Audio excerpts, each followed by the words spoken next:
A nação egípcia é uma das nações mais antigas da humanidade. Os seus mistérios e segredos ainda intrigam aí os historiadores e até mesmo os próprios egiptólogos, arqueólogos e por aí vai. Os antigos egípcios nos textos bíblicos são muito, mas muito mencionados. Inclusive, os textos judaicos antigos, a Bíblia, a Torá, afirmam aí que o ancestral dos egípcios era um dos descendentes de Cam. Neste vídeo, eu quero falar a respeito do Egito anterior aos antigos faraós. Compartilhem e deixem os seus likes.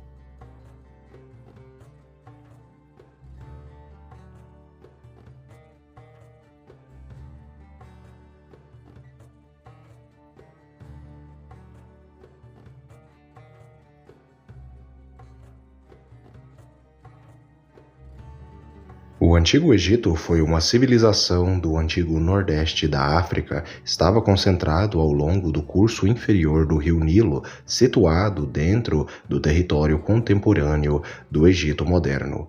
A civilização egípcia antiga seguiu o Egito pré-histórico e se fundiu por volta de 3100 a.C., de acordo com a cronologia egípcia convencional. Com a unificação política do Alto e do Baixo Egito, sob Narmer, identificado geralmente como Narmer ou Menes, a história do Antigo Egito se desenrolou como uma série de reinos estáveis, intercalados por períodos de relativa instabilidade, conhecidos como períodos intermediários. Os vários reinos se enquadram em uma das três categorias: o Antigo Reino da Idade do Bronze Inicial, o Reino Médio da Idade do Bronze Médio ou o Novo Reino da Idade do Bronze Final. A língua ou o idioma que os antigos egípcios falavam era a língua egípcia antiga. Em egípcio se dizia Ran-Kumat ou Ram-Kemet. A língua egípcia é uma língua afroasiática, isto é, camito-semítica, do norte, intimamente relacionada às línguas berberes, também chamadas de línguas Tamazihem ou simplesmente Tamazic. A língua egípcia tem a mais longa história conhecida de qualquer língua, tendo sido escrita aí em 3200 a.C. até a Idade Média e permanecendo como uma língua falada por mais tempo. A antiga escrita egípcia, a famosa escrita hieroglífica, data de 3000 a.C. e é composta por centenas de símbolos.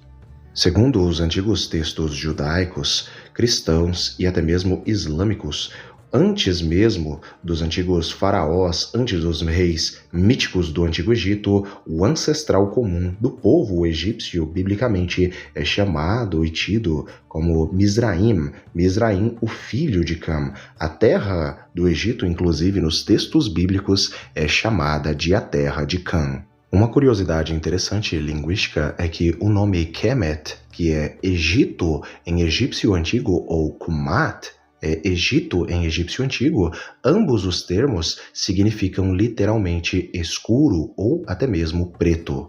Nas antigas artes egípcias, aí datadas de 4.000 anos atrás, ou mais de 4.000 anos atrás, nós podemos ver os antigos egípcios em contraste com os outros povos, onde os egípcios ali apresentavam um tom de pele amarronzado. Isso nos mostra que os antigos egípcios originais eram de tom de pele amarronzado e eles eram descendentes de Cam. Por conta das ondas subsequentes de migrações de vários povos estrangeiros, dentre eles os antigos Ixos, os Semitas, também os Cananeus, também ali os Mitanes, de origem ariana, por conta disso e também por conta de mistura com outros povos, como por exemplo os Núbios, que eram geneticamente ali irmãos dos antigos egípcios, pois os núbios eram cuxitas, descendentes de Cuxi, já os egípcios eram descendentes de Mizraim, e segundo os textos bíblicos, Cuxi e Mizraim eram irmãos, filhos do mesmo pai Cam.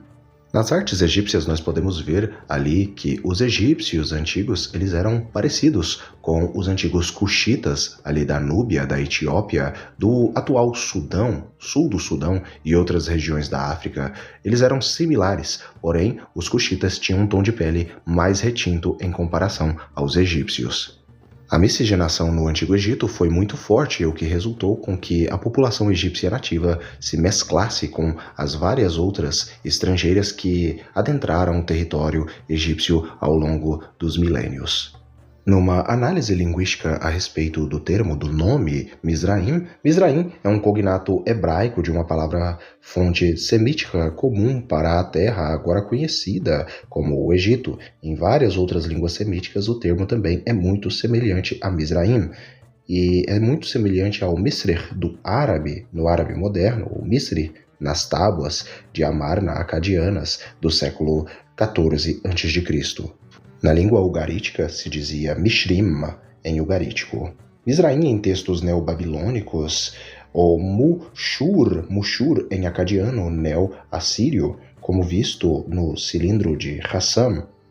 A esta raiz é anexado o sufixo duplo aim, talvez se referindo aos dois Egitos, no caso o Alto Egito e o Baixo Egito. De acordo com os relatos bíblicos do livro de Gênesis capítulo 10, Mizraim, filho de Cam, era o irmão mais novo de Cuxi e o irmão mais velho de Puti, cujas famílias juntas formaram o ramo ramita ou camita dos descendentes de Noé. Os filhos de Mizraim eram Ludim, Anamim, Lechabim, Naftuim, Patrusim, Casluim e também Caftorim. O Egito, no livro do Êxodo, é considerado a casa da servidão. Em relação à Páscoa, Moisés diz aos israelitas: E Moisés disse ao povo: Lembrem-se deste dia em que vocês saíram livres do Egito, a casa da servidão. Como Deus os libertou dela com uma mão poderosa, nenhum pão fermentado será comido. No livro de Deuteronômio, proíbe aí os filhos de Israel de abominarem Misri, um egípcio, porque eles foram estrangeiros em sua terra. Segundo o pensamento islâmico aí, de acordo com historiadores islâmicos medievais como Sibte ibn al-Jawzi, o egípcio Ibn Abd al-Hakam e os persas al-Tabari e Muhammad Damir, as pirâmides foram construídas pelas raças perversas antes do dilúvio, mas que o descendente de Noé, Mizraim, ou Messer, foi posteriormente encarregado de reocupar esta região. Muito provavelmente, Cam foi aquele que ocupou o território aí do antigo Egito, o moderno Egito atual, e através de seus descendentes, pelo seu filho Mizraim, ali construíram ali mais monumentos, apesar de que vários historiadores antigos atestam que as pirâmides aí foram construídas anteriormente ao dilúvio. Já outros dizem que foi depois do dilúvio, mas isso aí já é uma discussão para outro dia.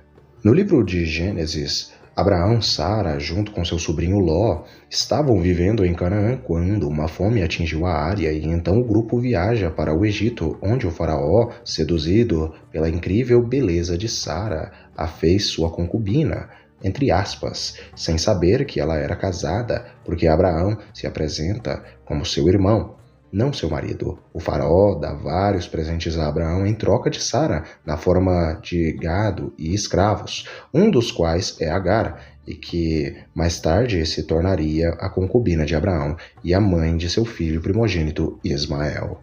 Mais adiante, nós temos no livro de Gênesis a história do bisneto de Abraão e Sara, José, o 11º filho de Jacó e seu primeiro filho com sua segunda esposa, Raquel. Disse que Jacó prefere José a todos os seus outros filhos, causando tensão entre eles e os seus irmãos, e então eles o vendem como escravo para um grupo de ismaelitas ou midianitas viajando ali e indo para o território do Egito, onde ele é comprado por um egípcio chamado Potifar. No Egito, José acaba se casando com uma mulher também de origem egípcia, chamada Asenate, e Asenate ali lhe dá 2 filhos, Manassés e Efraim. Existem vários egípcios notáveis aí nos textos bíblicos, alguns com seus nomes citados, já outros ali simplesmente citados, como por exemplo os faraós. No livro de Gênesis, também no livro de Êxodo, os faraós não são mencionados ali os seus nomes, porém estudando a respeito da cronologia nós podemos saber ali quais eram tais faraós. Por exemplo, existe o faraó da época de Abraão, o faraó da época de José e também existe o faraó da época de Moisés. Entre vários egípcios notáveis nos textos sagrados, nós temos Azenate, nós temos Agar, nós temos a filha do faraó, esposa de Salomão, nós temos o próprio Potifar, a esposa de Potifar, nós temos Potífera, que era pai de Azenate e avô de Manassés e Efraim. Nós também temos um faraó citado pelo nome nos textos sagrados, que era o faraó Shinshak. Agora falando a respeito do governo e da economia do Antigo Egito. O faraó era o monarca absoluto do país, do território, e pelo menos, em teoria, exercia o controle total da terra e de seus recursos. O rei era o comandante militar supremo e chefe do governo, que dependia de uma burocracia de funcionários para administrar seus negócios. No comando da administração estava seu segundo em comando, o famoso vizir, que atuava como representante do rei e coordenava os levantamentos de terras, o tesouro, os projetos de construção, o sistema legal e os arquivos. Em nível regional, o país era dividido em até 42 regiões administrativas chamadas de nomos, cada uma governada por um nomarca que era responsável perante o vizir por sua jurisdição. Os templos formavam a espinha dorsal da economia, não eram apenas locais de culto, mas também eram responsáveis por coletar e armazenar a riqueza do reino em um sistema de celeiros e tesouros administrados por supervisores que retribuíam aí, no caso, com grãos e bens. O Antigo Egito atingiu o seu auge de seu poder durante o Novo Império, governando grande parte da Núbia e uma porção considerável do Levante. Após esse período, ele entrou em uma era de lento declínio. Durante o curso de sua história, o Antigo Egito foi invadido, conquistado aí por uma série de potências de povos estrangeiros, incluindo os Ixos, que aí englobava vários povos de origem semítica, e também alguns cananeus, os núbios, os assírios, os persas aquemênidas e os macedônios, sob Alexandre o Grande. O reino ptolomaico grego, formado após a morte de Alexandre, governou até 30 a.C. Foi então que caiu nas mãos de Cleópatra e caiu para o Império Romano. Lembrando que Cleópatra nem era uma mulher de origem egípcia, mas sim de origem macedônia. O Egito e a população egípcia, já miscigenada e mesclada com vários desses povos citados, foi conquistado aí em 640 d.C. pelo Califado Rashidun dos árabes. Você gosta do Antigo Egito? Vocês querem que eu faça um vídeo falando a respeito das teorias aí que se tem sobre a construção das antigas pirâmides? Se vocês quiserem, eu estarei trazendo aqui para todos vocês. Um abraço e até o próximo vídeo do canal Mistérios de Elohim.